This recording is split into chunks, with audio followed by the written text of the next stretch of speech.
You've been around for a long time, and you've seen more than most. So tell me, is there a God? Oh, well, what does it mean, right, God? I mean, as far as I'm concerned, I have no belief in religion, and so therefore God doesn't come into it.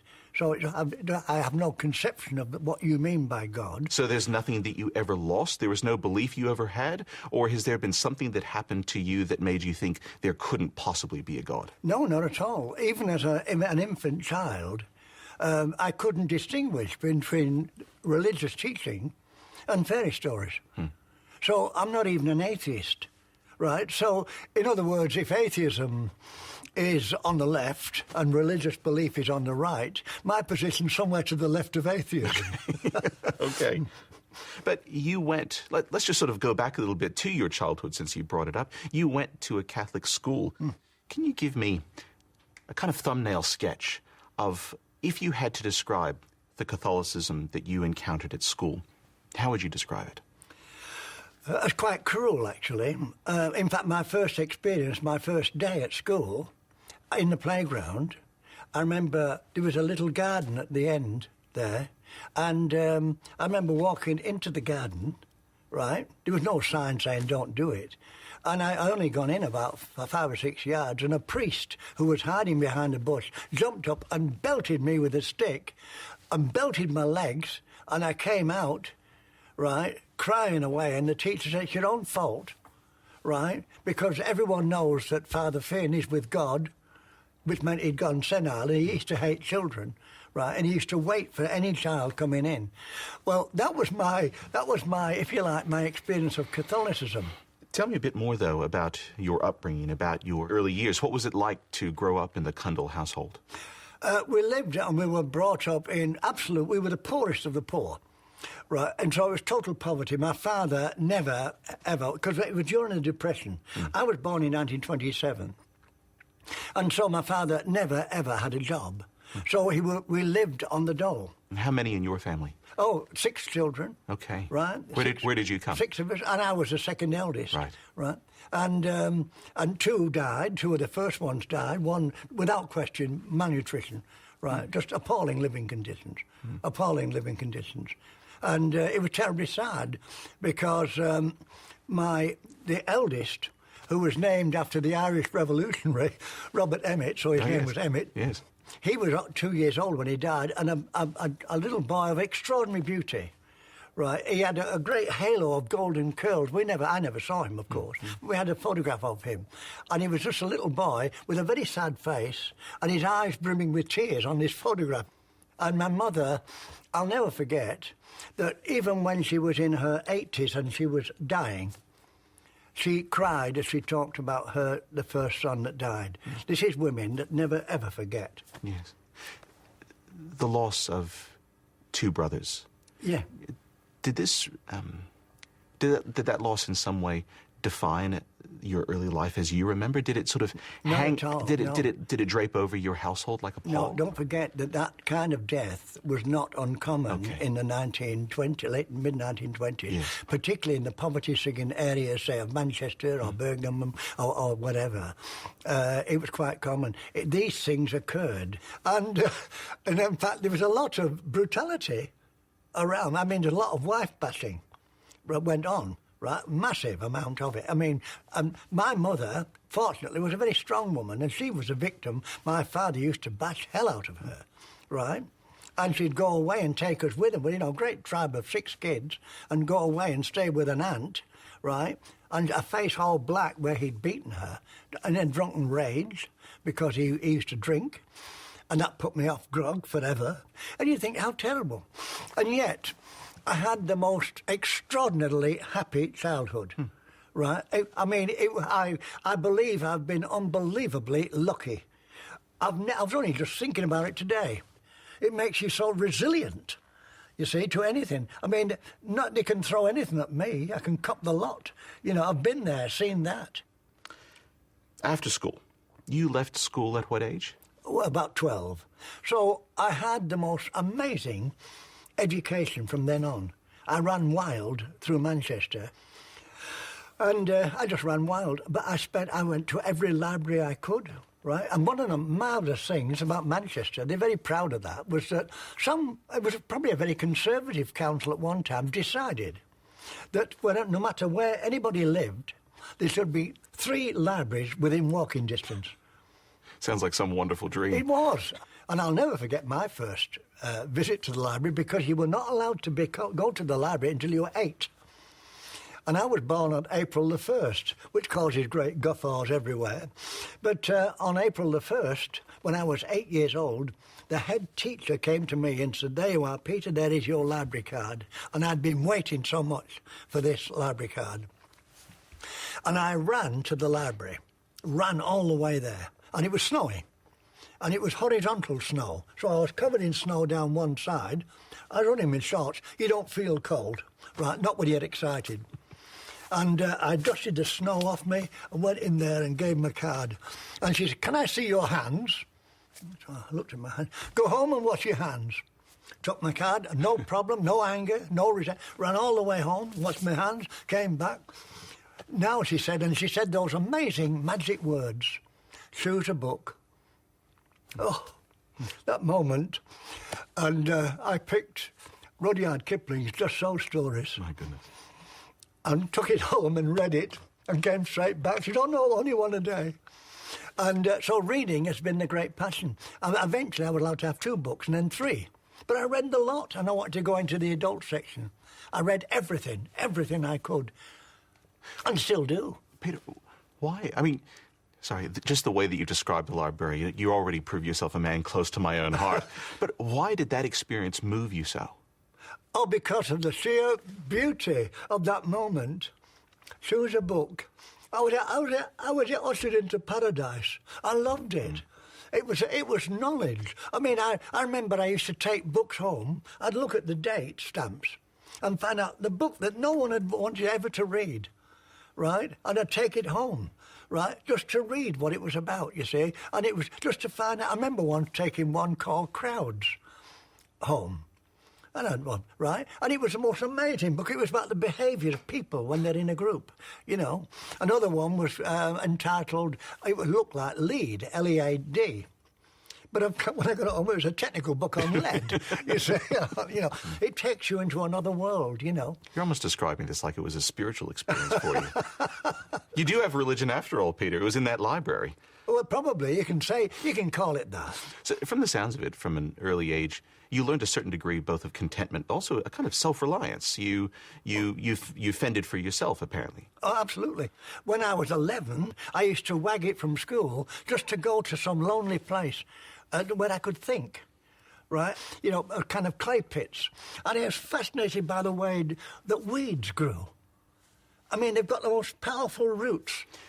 What is it that drove you to those places of solitude? I mean, I can imagine if you were living in a room with a fairly large family, was it just a craving for time with yourself, or was there some deeper urge where you needed to seek out solitude? I love to be alone. It's strange, very offensive to some people. But it's really nice to be on your own and with your own thoughts. You know, sometimes you'd see things or read something and you want to think about it. And I used to just sit there and just think. I know it sounds weird.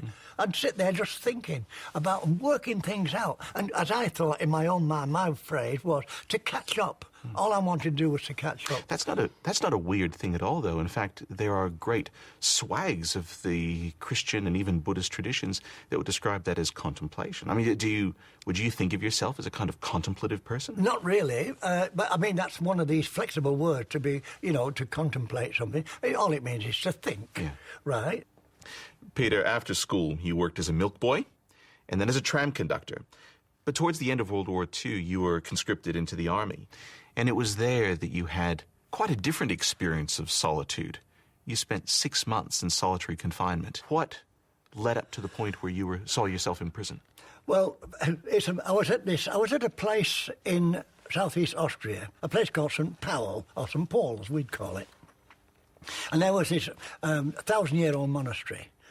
And my job was guarding the SS. We liberated the camps. This was 1946. I'm walking around the monastery, and there's an orchard there, and I was picking apples, and suddenly a voice behind me said, "Excuse me, but will you help me with these apples? And I turned around, and there was a girl of the most extraordinary beauty, right? Blonde curls, blue eyes. And she said, "What is your name?" And I said, "Peter." She said, "Oh, Peter. Oh, Peter. Oh, what a beautiful name. Will you take me for a walk?" And I thought all my wet dreams had come at once, right? And she held my hand with this wonderful, soft little hand. But like all soldiers of 18 and 19, I was a virgin. So we actually slept the night together. And such was my innocence and sense of decency that I was still a virgin in the morning. I couldn't believe it. She had a head on my arm, and this beautiful girl, and she was too precious even to go near, if you understand. And what I didn't know, of course, that she was, in fact, had come from, was then Yugoslavia, and had been smuggling people who were in trouble in Yugoslavia, mainly the members of the Ustashi, the Croatian fascists. She'd been bringing them across. But I went along, and after a while we crossed across a little brook. And then she said to me that we are now in Yugoslavia. And I said, "Oh, I'll get into trouble." She said, "Don't worry. You'll be able to get back to your unit. But look," she said, "I've got to go away, and I'll come back and I'll take you back." Right? So she never came back. And so I'm walking out, and suddenly I came to a small road, and there was a guard in a strange uniform looking at me in a strange way. So I thought, well, what can you do? So I ducked underneath and said, "Good morgen," and kept walking, and all hell broke loose. They called out the guard, dragged me back, right? And they put me in prison, and it was a little cell, only about a metre and a half wide and 2 metres long, but it was in total solitary. And in fact, you might be astonished to learn that while I was in there, there was one day was the happiest day I've ever had in my life while I was in there. The happiest day in my life. Why was that? What happened? Because one day they came in and they brought in a bucket and a scrubbing brush and told me to scrub the cell. And I've never been so happy at being able to do something. You've never seen a cell scrubbed. I scrubbed the walls, the floor, and I thought, this is absolute happiness. It just shows the relativity of happiness, doesn't it? You mentioned a couple of years ago that when you came out of prison after the war, you had a weird experience that you didn't want to talk about, you didn't want to repeat. I'm intrigued. Weird how? I'm not sure. I know that I had a strange experience, if you like, that almost became religious. Okay, please. Right? And that was in the nick. I'm lying there in the corner one day, and I'm looking up, and suddenly, and don't be influenced by this, floating in front of me was a golden crucifix, just floating in the air in front of my eyes. And I thought, I don't believe this. So I blinked, right, and it was still there. And I thought, and there's a reason for this, and it's not religious. And I worked it out. My cell, the main bars had been boarded up, except for one square at the top, little square. That was the only light that came in. And the bar was a cross. And I'd be looking at that cross, through and to the sky. And of course, what it had done, it had burnt itself on my eyeballs. That got you.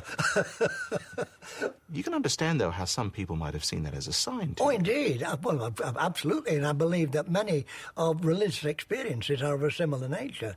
Illusions. Absolutely, yeah.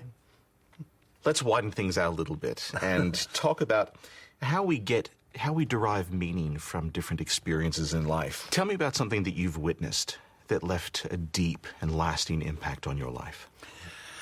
Probably when I was talking to people who'd been in the concentration camps. See, they used to, remember, we had to put them behind barbed wire again. Did you know that? No, I didn't. Yeah, well, because a lot of them wanted to kill the Germans or the Austrians in the nearby village. And it's when I was listening to the stories that they told me about what happened in the camps. I talked to a young man of, 16. He'd been in a camp since he was a child. And I said, how did you survive? He said, like a lot of other kids, we ate the dead. They used to eat the dead. You know, we never read about that. He said that only the buttocks were left And that was the thing that moved me. Peter, hearing what you've heard and seeing what you've seen, how have you lived with this? What's been the lasting impact of this upon you? I mean, my own great-uncle, for instance, was one of the first doctors to go into Cundall. It haunted him for the rest of his life. He broke up with his fiancée, lived basically as a recluse. Yeah, that's right. This haunted him nightly. It would do. But what about you? Well, it's background, right? This is the thing that has struck me a lot. I've been in 3 wars, right? I've seen a lot of dead, and it's horrifying. I've killed a lot. I was a machine gunner. I've killed a lot of people I know. It's something that it's not struck me. You see, the men that came back, for example, from Vietnam, they suffer dreadfully, you know. And it's because their background is different. They've had a relatively easy childhood and life. And when the shock comes, they're not able to absorb it as much as, say, people like myself. Do you live with any guilt? Do you feel guilty? Only when I've inadvertently hurt people without realising. But not from the war? Oh, no, not at all. I remember thinking at the time, not guilt, but sheer horror. You know, what are we doing? What's happening? What's happening to the human race? What is it about the human race that they get involved in these things? Let's move on for a moment and talk about some of the bigger questions surrounding truth and love.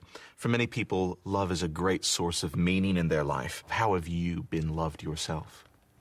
Well, it's funny that I feel embarrassed about being loved for some reason. Right? People say, oh, just Peter, I just love you so much. I want to fall out a hole in the ground for some reason. I don't know why. Right? It's really a bit embarrassing. Right? It's the only way I can put it. I mean, I've said, and it would horrify people, I don't want to be loved. I just want people to put up with me. But I don't want people to love me. You know, do you not think you're deserving of love? It sounds such a selfish thing to want, to be loved. Do you not think you're deserving of love? Oh, no, I don't actually. No, not really. But love is a form of a reward, and I don't want rewards. Right? That's the way I see it. Have you experienced profound loss or sorrow? Yes. When my mother died, but I never expressed it, and it struck me. I was sitting on the top of a bus, 6 months later, and suddenly I thought of her, and then that moment came. That was the first time. It was probably suppressed, but I suddenly found myself bawling my eyes out. Just at that terrible sense of loss. I might add one of the saddest things I've ever heard was I don't know whether you know this, but you probably do. In action, in the front line, when men are being killed, what a lot of people don't know is that if they get very badly wounded and they're dying, they call out for their mother. Right, and that is terribly sad. You can hear it. You can hear even the people who are the so-called enemy. You can hear them calling out, and they're probably calling for their mother. It's almost something that a lot of people don't realise that young men of 18, 19, 20, 22, they're still kids. They really are. And of course, they want to be the big men, and they go around and do all sorts of things. But at that decisive moment, they suddenly want to reach out to the one person that's always helped them and has always been there.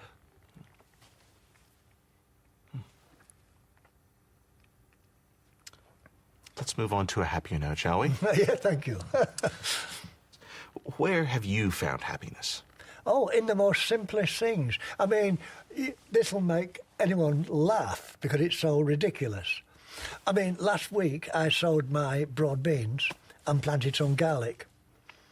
And 2 days ago I came out and saw the garlic had sprouted in the first leaves of the broad, and that filled me with the most incredible happiness, right? Happiness is such a relative thing, and it's such a simple thing. Peter, the ancients used to describe happiness not so much as a feeling or an emotion, but rather a state of well-being in the world. Does that make sense to you? Oh, it does. You feel, when you're happy, you feel healthy as well. You know, I mean, it's true. The last time I went to a doctor because I was sick was 1951. You know, I just don't get sick. I mean, happiness is good health. So if you can make someone happy, and this is another thing coming back to gardening. 2 days ago, I was in the Royal Tasmanian Botanical Gardens demonstrating at our little veggie patch there. It's the ABC's patch, but I went in there because they asked me. And while I'm there, I saw all these lovely kids all around. And I said to one kid, would you like a carrot? Right? He said, yes, only about 3 or 4. Would you like an Afghani carrot, because they're purple, right? Yes, please. So I noticed other kids came up, and so I'm happy, right, watching the carrots under a tap and passing them around, and these kids are crunching away.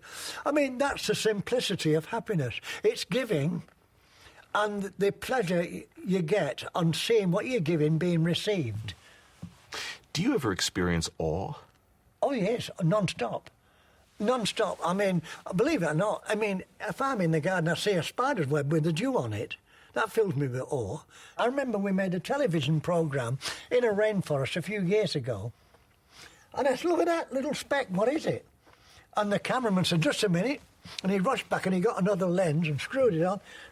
Go on, oh, look at this, Pete. And it was the smallest spider you've ever seen in your life. And it was glittering. Oh, we could see this little speck that glittered. And it was so little that every now and then it sent out a little filament, and then it ran across it because it was so small, even to come to the edge of a leaf was like a little cliff, right? And that was, to me, awe-inspiring in a tiny area. We saw then the little ferns coming through and small seedlings and mosses, right, growing. And that's, again, it's free. And it is happiness, and it's awe-inspiring, and it's truth, because rainforest and wilderness is absolute truth. It's cruel and it's kind, but above all, it's a place where greed doesn't exist.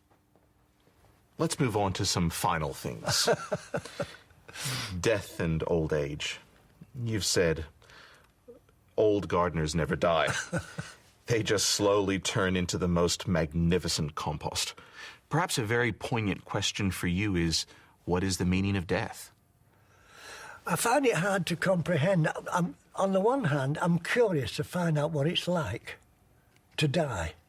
But I'm also, in my opinion, you know, that's it. There's nothing left. Once you've gone, your body will rot away, right, or be cremated. And I mean, when I said they can shove me into the nearest compost heap so I can still be working, in a way, I'm half truthful. But I'm curious to know that there's going to be a moment in my life when I'm saying, hang on, I'm dying, right? Oh, this is going to be interesting. Wonder what's going to happen next. What then? It kind of seems strange to follow this question with that. But what then, Peter, is the meaning of life? What is the meaning of life? Well, this is the thing. It implies a question that there is a meaning. And there isn't one, in my opinion. What about the meaning of your life? Well, it's what you make it, right? And so, as far as my life, it's meaningful in the sense of what can I do to help correct things that I think are wrong. The destruction of forests, the destruction of the environment, right? And what I do is pinpoint, if I can, the culprits. Is that what makes then a life well lived? Not just allowing things to be or to decline or to go their natural route, but to actually intervene and to try to make Absolutely. the world what it ought to be. You must intervene. You must get involved. I mean, what's the alternative? To stare at your navel, right? I mean, put it this way. Shakespeare, there's a most famous speech in Shakespeare comes from Hamlet. And he said, this is Hamlet, he's contemplating his own life. And he's saying, to be or not to be, to exist or not to exist. That's the question he's saying. And then he puts the real question, which is the noblest in the mind? To suffer the slings and arrows of outrageous fortune, or, and he's got the alternative, to take up arms against a sea of troubles and, by opposing, end them. That's where I stand. Peter, are you satisfied that you've lived a good life? I'm satisfied that I've made every attempt to do so, but not for the sake of doing good. But I think it's because it's the most natural thing in the world for humans to be good. But if I wanted to sum up my life, I think that I can put it up with the reference that was given to me by my head teacher before I left school, who was amazed and horrified at my misbehaviour. A good, steady lad who tries hard. That's my summing up of my life.